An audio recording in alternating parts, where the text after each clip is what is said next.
Hi friends, PSC പരീക്ഷകൾക്ക് വേണ്ടി തയ്യാറെടുക്കുന്ന മുഴുവൻ ഉദ്യോഗാർത്ഥികളെയും ഞാൻ ഈ ക്ലാസ്സിലേക്ക് ഹൃദ്യമായി സ്വാഗതം ചെയ്യുന്നു. പദാർത്ഥങ്ങളുടെ ഏറ്റവും പ്രധാനപ്പെട്ട അവസ്ഥയാണ്, ഒന്നാമത്തെ അവസ്ഥയാണ് സോളിഡ്, രണ്ടാമത്തെ ലിക്വിഡ്, മൂന്നാമത്തെ ഗ്യാസ്, നാലാമത്തെ പ്ലാസ്മ. PSC ചോദിക്കാറുണ്ട് പദാർത്ഥങ്ങളുടെ ഏറ്റവും പ്രധാനപ്പെട്ട നാലാമത്തെ അവസ്ഥയാണ്, ഫോർത്ത് സ്റ്റേറ്റ് ഓഫ് മാറ്റർ ഏതെന്ന് ചോദിച്ചാൽ നമ്മൾ ഉത്തരം പറയും അത് പ്ലാസ്മയാണ്. 99% of matter in universe exist as plasma. പക്ഷേ അതിനേക്കാളെല്ലാം ഉപരി ഭൂമിയിൽ അധിവസിക്കുന്ന നമ്മളെ സംബന്ധിച്ചിടത്തോളം ഏറ്റവും പ്രധാനമായി നമ്മൾ കൈകാര്യം ചെയ്യുന്നത് അല്ലെങ്കിൽ നമ്മൾ കണ്ടുവരുന്നത് മൂന്ന് പ്രധാനപ്പെട്ട സ്റ്റേറ്റുകളാണ്. ഒന്നാണ് സോളിഡ്, രണ്ടാമത് ലിക്വിഡ്, മൂന്നാമത് ഗ്യാസ്. ഈ ഗ്യാസ് സബ്സ്റ്റൻസുകളെ സംബന്ധിച്ചിടത്തോളം, ഗ്യാസ് മാറ്ററിനെ സംബന്ധിച്ചിടത്തോളം ഒരു പ്രത്യേകതയുണ്ട്. നമ്മളിന്ന് ക്ലാസ്സിനകത്ത് ചർച്ച ചെയ്യാൻ പോകുന്നത് ഗ്യാസിൻ്റെ നിയമങ്ങളെക്കുറിച്ചാണ്, വാതക നിയമങ്ങൾ.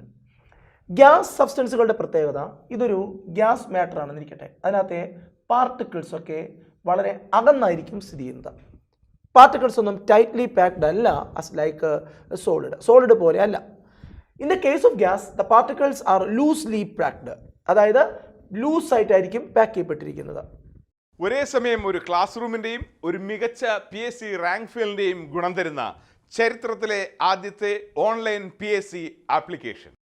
ഇത്തരം ഗ്യാസ് പാർട്ടിക്കിൾസിന് ഒരുപാട് പ്രത്യേകതകളുണ്ട്.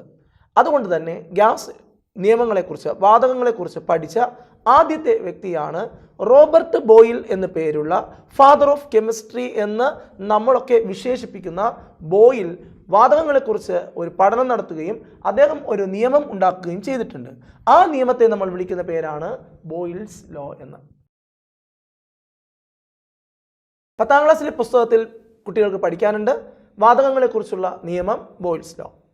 പറയുന്നത് ഇങ്ങനെയാണ്: at constant temperature the volume of given mass of a gas is inversely proportional to its pressure എന്ന്.